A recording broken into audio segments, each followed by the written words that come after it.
Hey guys, Bonehead here again. This week I'm bringing you guys another Star Wars The Old Republic build, and seeing as Inquisitor is my favourite class in the whole thing, between the Assassins and the Sorcerers, I thought I'd do my healing spec for the Sith Sorcerer. Pretty basic one, this one, obviously focusing on the Corruption Tree. The Corruption Tree is all your healing abilities and things like that. So before I get to that though, I'll go and show you guys what you need to pick up in the other trees just to help the build along. As you're leveling, first thing you want to do is you want to pick up Electric Induction. Reduces the force cost of your force attacks and heals by 9%, so all your stuff costs less force, and when you run out of force you can't do anything, so definitely want to get that. Pick up Reserves, both of them. Increase your total force by 100, which is always going to help a lot.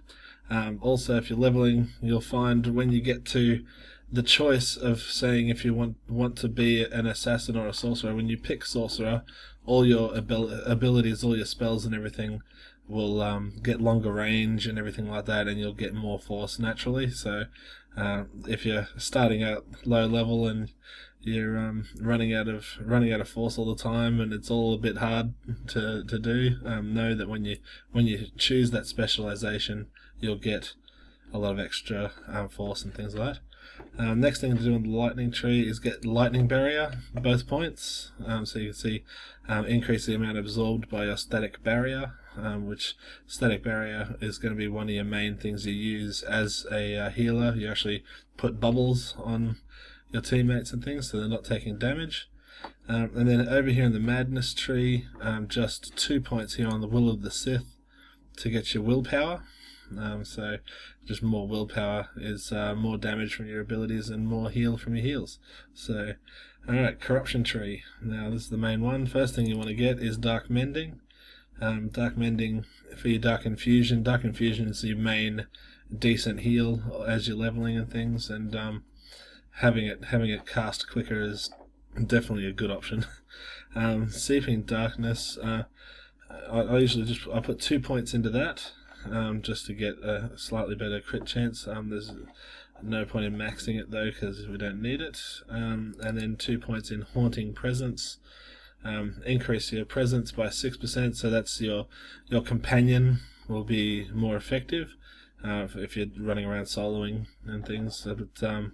And all healing done by 2%, so obviously you're being a healer, you want your heals to be as good as possible. Next thing you want to do, all three into lucidity. Reduce the pushback suffered while activating healing abilities, so you can't get interrupted while you're trying to cast heals, and lowers the threat generated by 15%, so things that try and kill you when you're dungeoning with friends and things, and you start casting heals and everything gets angry at you for some reason. So definitely good to have that. Antibody, do I want to go with that? I don't think so. Oh yeah, 2 points in antibody. Increase all healing received by 8%. And then 2 points here in force suffusion. Increase the damage and healing of area effect abilities by 10%. So obviously that's going to be good for your area heal. But the other thing that this is good for is your lightning storm, which I usually keep lightning storm even as a healer. You'll find once you've bubbled all your team and they've got hots on them and things, heals over time, with a shield to block the damage, you'll be standing around, especially if you're not on a strong boss fight or a particularly difficult group. You can start throwing down some lightning storms around to do some AoE damage as well, and that gets the boost from this as well, so very, very good ability for that. Next one, Resurgence. Resurgence is brilliant. It's a instant cast hot or heal over time, so yeah, over 9 seconds, very good. It works very well if you throw the barrier on and then throw a resurgence on. They'll have the bubble to protect them, and then they'll heal over time while the bubble's being knocked down. And I get 2 points in force bending, resurgence, which is the first heal that I usually use, when it'll actually give all these extra bonuses to your other heals, increasing crit chance and reducing force costs and things like that, so very good. Efficacious currents, definitely want to get both points into that. Reduces the force cost of your static barrier, and the important part, reduces the cooldown of it by 3 seconds. So now once you've got this and your lightning barrier both on, your static barrier, now you can actually, when I'm healing, I'll have my entire group all bubbled pretty much all the time with that.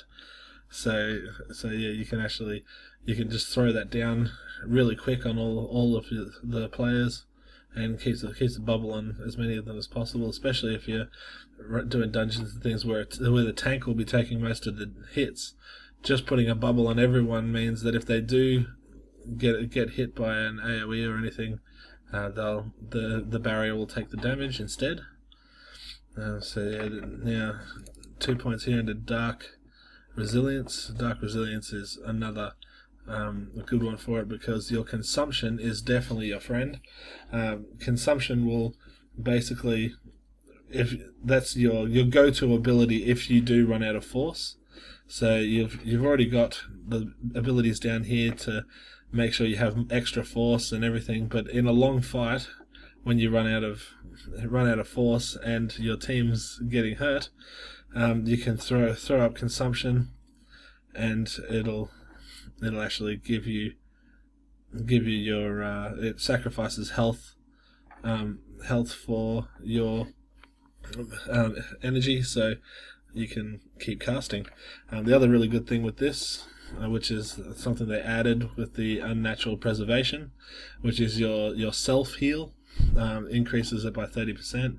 So that way, you basically use all your other heals on everyone else, and you don't need to use them on yourself, because if you do get hit, you can throw a bubble on yourself and then throw on unnatural preservation, and that'll do the job and heal you back up really quickly and keeps you in the fight. So next one, Sith Purity. Lowers the force cost of Purge. Purge is your ability to get rid of negative effects on your teammates, and this will now do negative physical effects as well as magical effects, and also heals a little bit when you put it on.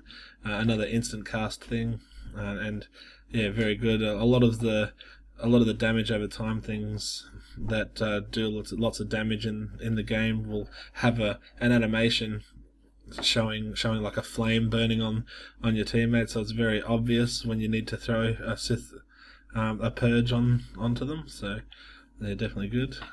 2 points to Reconstruct. Increase the duration of Resurgence, and it has a 100% chance to increase the target's armor rating. So yeah, throwing on Resurgence will increase their armor and last longer. So yeah, definitely good to get. You can see here, Fade Out, I don't put any points onto. For speed, removes all movement impairing and things like that. You're not really getting targeted for that much as a healer. So, and even if you do, if you've been managing your heal over times and your bubbles, it shouldn't be a problem. You should be able to deal with being stunned for a time, so that's okay. Also, Conspiring Force. Targets affected by affliction are slowed for a duration. I don't usually use affliction at all when I'm healing, so don't really need that to slow the enemy down. So next one, Innovate. Innovate is a decent heal, immediate, and then a 3-second hot as well. So heals them over time after the fact. So that's all good. 2 points for Life Surge. Increase your force crit chance and reduce all damage taken. So more crit chance on your heals and your abilities, because I do a lot of time throwing down the lightning storms as well, so yeah, better crits on those. Force Surge, 2 points. So Innovate, critical hits, make the next consumption activate without degenerating force. So you'll find your consumption that you can cast on yourself, you sacrifice health, and but what it will do is it'll make your force regenerate slower, which if you keep using it can have an effect later on. But with Force Surge, it won't do that anymore, as long as you're getting crit hits with that. So you keep casting your Innovate whenever people get hurt bad, and that'll have the chance of not degenerating force from that. All 3 points into Penetrating Darkness. Increase your bonus healing and chance to hit, so yeah, always good. Just another fill.